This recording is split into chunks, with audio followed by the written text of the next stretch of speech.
I have been enjoying reliving 1980s Memphis wrestling on Amazon Prime and am currently watching the shows from 1986. I was 8 years old when these first aired, and I remember most of the wrestlers and angles fondly. One performer that I must have blocked out of my mind was manager J.D. Costello. I had zero recollection of him, and after watching a few shows where he's featured prominently, I wish I could block him out of my mind again. Oh, Jesus Christ. I would call him a poor man's version of Jim Cornette, but that would be an insult to poor men. He's more like a Dickensian-era vagrant version of Jim Cornette. From his style of speech to his suits to his backstory of a rich mother, he's like the world's least talented Jim Cornette tribute act, missing only the tennis racket, as I guess that would be going too far. My question is, have you ever crossed paths with this goof? And if so, did you give him a Tim Horner level lambasting? No, actually, I got him that job. Get out of here. I got them in the Mod Squad booked in Memphis. Because J.D. Costello, and that was very savage, that description. It was laid on poor old J.D. J.D. Costello was the ring announcer toward the end of 85 in Greenville, South Carolina at the Memorial Auditorium every Monday night. And I believe he had done some radio around the area also, and he had kind of a deep voice. He was a little shy and timid.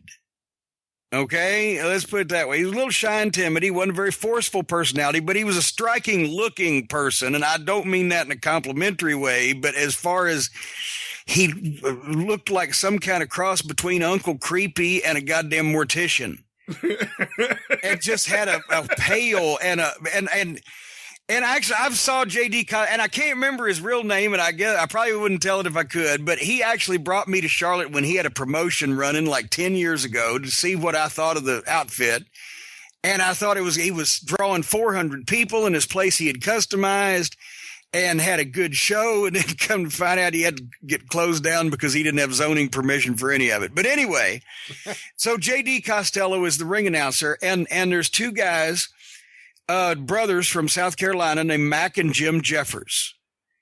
And they are both good athletes. Mac is just wide and thick and he's strong as a bull, but Jim was, but Mac is the younger brother, but he was strong too. And they were decent workers and they were good kids and they did some jobs on Crockett TV. And he took an interest in them and trying to help them. And basically, the next thing I know, they got a videotape together. They went out and got these Mod Squad cop outfits for Mac and Jim. And JD had paid to have a video done of them, making them look like these fucking, cops and goddamn whatever. And JD has presented himself as a manager and had a video made of him cutting a promo. And I suggested that and I don't even remember who was booking it at the time in Memphis. I don't think it's Randy Hales yet, but whoever was, if it was Eddie Gilbert, whoever, I said, you ought to send a tape to Memphis because you ain't going to get a job here. And they already know who Mac and Jim are because they just been doing jobs on TV. But with a video this cool and these two guys halfway know what they're doing, you guys might be able to get a job in Memphis, and some bitch they did. And he never quit thanking me for that. The Mod Squad ended up going to Florida. JD came back to Greenville after Memphis, I think. But the Mod Squad ended up in Florida and worked some, and I think they even got on WCW TV before it was over with for to do some TVs and stuff. So, it was probably the highlight of their career, and they were good kids. I could be wrong, but I think they may have even made Crockett Cup 87. You know what? They sure did.